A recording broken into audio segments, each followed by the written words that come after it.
Hey guys, welcome to the channel. I'm back with Jordyn's Elantra N, and in this video what we're going to do is 5 reasons why the Elantra N is a great car, 5 things you love about it, 5 reasons why it's the best car in the world. Best car in the world. So let's go ahead and start off with number 1. What is number 1? Number 1, a lot of people are going to agree with this, especially with a stock 4-cylinder, is the exhaust. Yeah, the exhaust sounds really good in this car. Do you want to give a little taste here? I'm going to go to the back. Get some pops and burbles. Yes.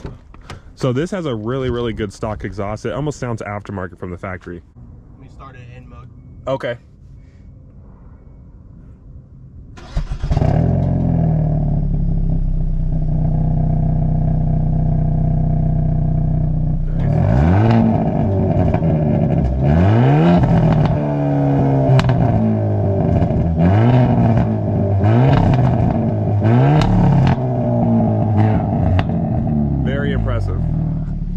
Very impressive for a stock exhaust. Now I just gotta let it warm up. So I don't want to turn it off as soon as I rev it because that's so bad for it.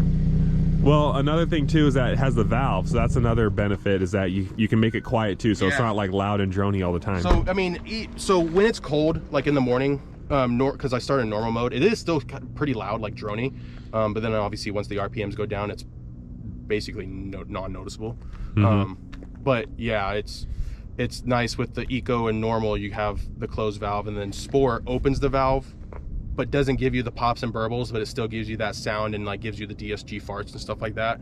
And then N mode is where you get the pops and burbles when you go off throttle or you're high in the RPMs and you just shift it or whatever. So it's definitely nice that you get that, you know, multiple ways of doing the exhaust. So instead of turning the mufflers off or doing whatever you do aftermarket, it's just nice from the factory. And this car sounds great for stock. Some people do the resonator delete and stuff, but I think this car sounds the best when it is stock. So there's nothing, you shouldn't do something with the exhaust when it comes this good. Yeah, I agree with you. Like if my stock exhaust sounded like that, I would not feel the need to change it at all. I'm getting a little bored of my stock exhaust. I mean, the pops are not bad. I mean, the pops are cool, but it just doesn't make any noise really. But it's like, it's always constant. So your car, when it pops, it's like like that's all it does. But it's pretty cool. I mean, especially when you're in your car. Like I've noticed a lot of your videos, like when we raced each other, like you hear it in your cabin pretty well. So that's the nice thing, and you hear it out there. But yeah, it is kind of like muffled, but but that's German engineering right there. If it was like Asian or Korean or any other car, it wouldn't have pops at all. I mean, like the Type R and stuff. The Type S is different.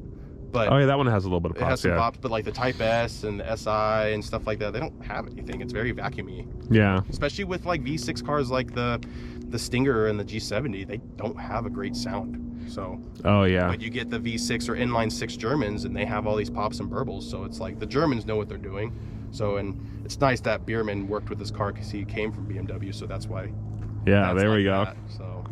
Okay, so exhaust is great. What about number 2? Number 2 is the transmission, the DCT. So manual is great. I'm not knocking anybody with manual, but the DCT is so good that it's kind of manual-esque, especially like when you put it in manual mode in your first gear, just driving in the parking lot, and you let off the throttle and it gives that manual jerk because the clutches are trying to engage. That's very nice. It, you know, makes it feel like it is manual, but you're still getting that raw feeling. Yeah, and you're still getting that performance of a DCT, but you still have that raw feeling. But it's just, it shifts so fast. The main thing I like the DCT about is because the DSG farts every time it shifts. Yes, that's my favorite. I guess Volkswagen kind of coined the term DSG fart. Yeah, but yeah, the DCT is so nice, and it's so smooth, 8-speed, and it's a wet dual clutch.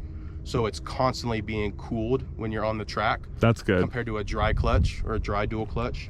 So I think my Golf is a wet clutch too. Yeah, so it's really nice, and it's just very fast shifting. And it's, if you want the most power, especially with the DCT getting the overboost button, the manual only gets rev matching. So you don't get that overboost button with the manual. So that's another reason why I like the DCT, is because you get that overboost to give you a little bit more power. Yeah. Yeah, when the manual is like a super, or when the automatic is a really good automatic, it sometimes just makes more sense to get the automatic. Yeah. Especially when, you know, the paddle shifters are instant. It's faster because it's more consistent. That's what I mean by that. Yeah, it can handle a little bit more power. I think the DCT only hands it up to like 350 like torque or something like that. Oh, really? That's not very high.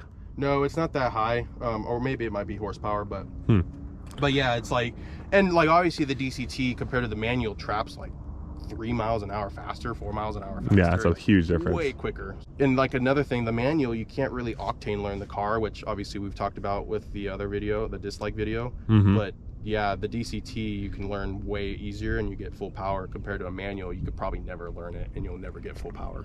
Yeah. So, now, what about number 3? so number 3 is the practicality. Yes. Well, let's check out this back seat here because you have a child on the way, right? Yes. So back seat's important. Yep, I have a back seat. Lots of room back here.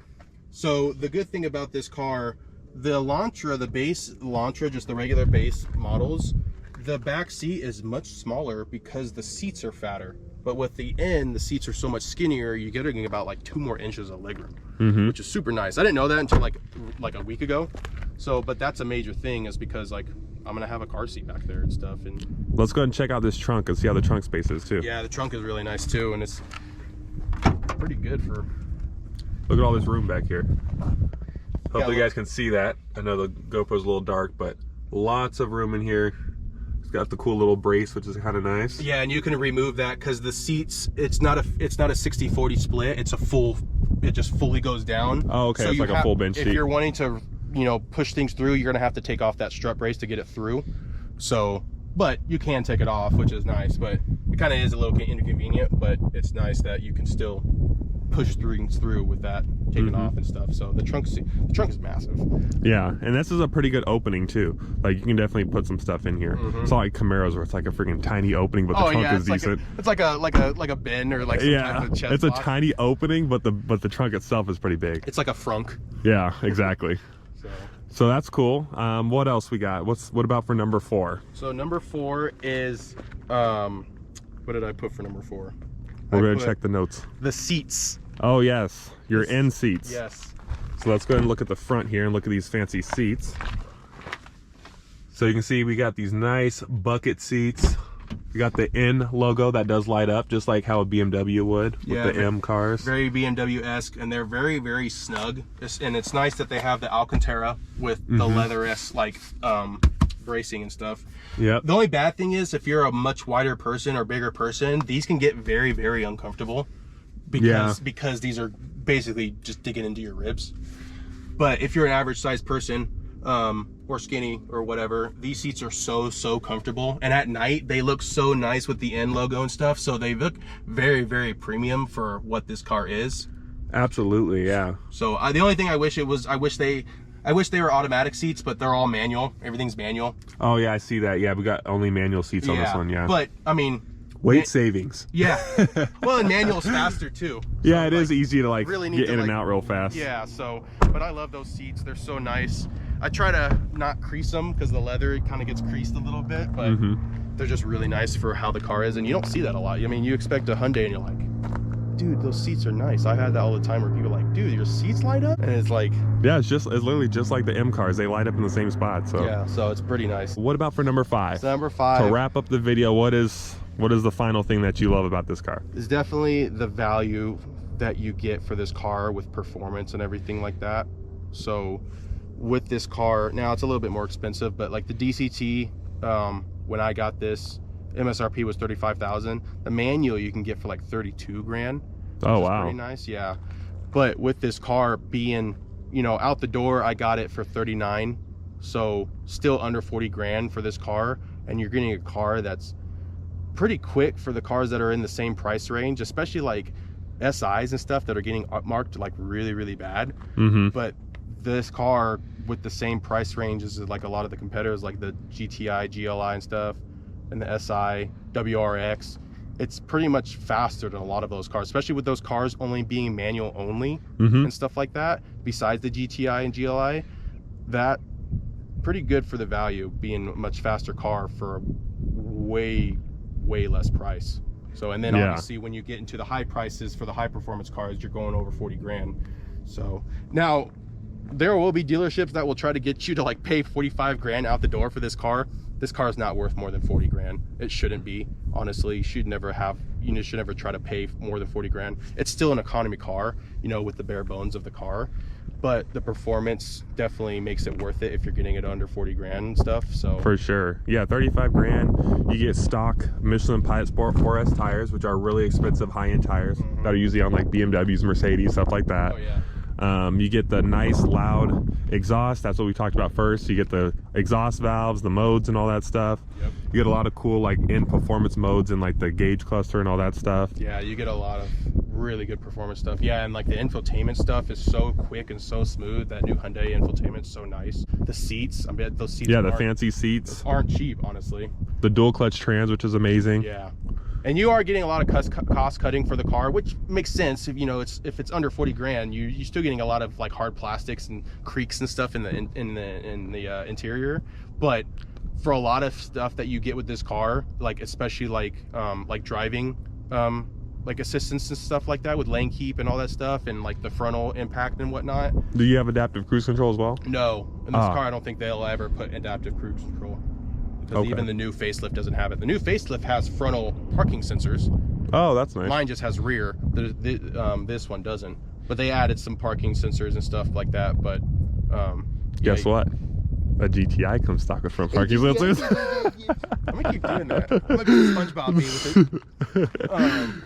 But yeah, no, definitely great value with this car. And it's funny because like the DCT is obviously a little bit more expensive, because not just because you're getting more power with the overboost button, you're also getting a sunroof. You don't get the sunroof with the manual. Yeah, sunroof, yep. So that's another thing why it's a little bit more expensive. I mean, there's little things here and there why it's a little bit more expensive, but mostly it's just because of the DCT being faster and the sunroof. So, but you're getting a lot of bang for this car. Yeah, absolutely. This car is pretty much faster than everything in its class, except for GTI is kind of right there with it. Yeah, it's pretty quick. But it's pretty much faster than everything for like that around this price range. I mean, this one's a little bit more expensive than, let's say, an SI or a GLI, but it is like way more performance in those cars. And that'll be a good, like, I mean, you know, the manual is about the same price as those cars, and those cars are manual, you know, the SI and WRX and stuff like that. WRX is probably a little bit more expensive. I think it's like 33 or 34 or something like that. Yeah, those ones are around there, yeah. And that car, that still might be faster than the WRX and SI. So definitely for sure. But you know, DCT, you're getting a little bit more performance for not that much money, and you're competing with other performance cars like the Type R, the Type S, the STI. I've seen this car, you know, dominate STIs and Type Rs and stuff like that, depending on how you drive the car, because obviously... Yeah, because those cars are manual only, so yeah. If they start in the wrong gear, that can throw the whole race. Yeah, and then obviously like with the Golf R, that being DSG, obviously that's a little bit faster, but I've seen this car, DCT, go up against a manual. Now, obviously it's a different transmission, but same power, just a little bit less torque with the manual. But I've seen this car DCT beat manual Golf R's, Mark 8s, and yeah, the manual Golf R is a lot slower. Yeah, I mean it's a great car, but obviously like we were saying with the transmission, if it's a great transmission, yeah, for sure, what you would go for. So yeah, that's kind of the same thing here. I mean, you're getting such a great, now if it was like a slush box, kind of like the old like Genesis Coupe transmissions, like the old automatics, I'd rather get the manual, because the transmissions in those old Jenny Coupes and stuff are pretty bad. So that's what I always tell people, like when they're like, I had some guy comment on my M2 video the other day, oh, why didn't you get the manual? Right, when the automatic is so good, dude, yeah, it just doesn't make sense to get the manual. ZF is just butter, and it's just you're pairing that with such a great engine. Same with the M340s, and the Supra and stuff like that. You're getting such a great engine paired with such a perfect transmission. Yeah, it's like all comes together as one perfect, like... Yeah, you'll never get dislikes of, oh, why you have that transmission with that engine. No, it's always like that transmission and engine is such a perfect combo. It's just, it makes that car so much better. Yeah, absolutely. Compared to a manual. Well, thank you, Jordyn, for going over your 5 reasons why the Elantra N is the best car in the world. Best car in the world. Never sell it. For 35 grand. Maybe. Best car in the world. Yeah, right. If you guys enjoyed this video, please give it a like and subscribe. I want to hear your thoughts in the comments below, and I look forward to seeing you guys in the next video.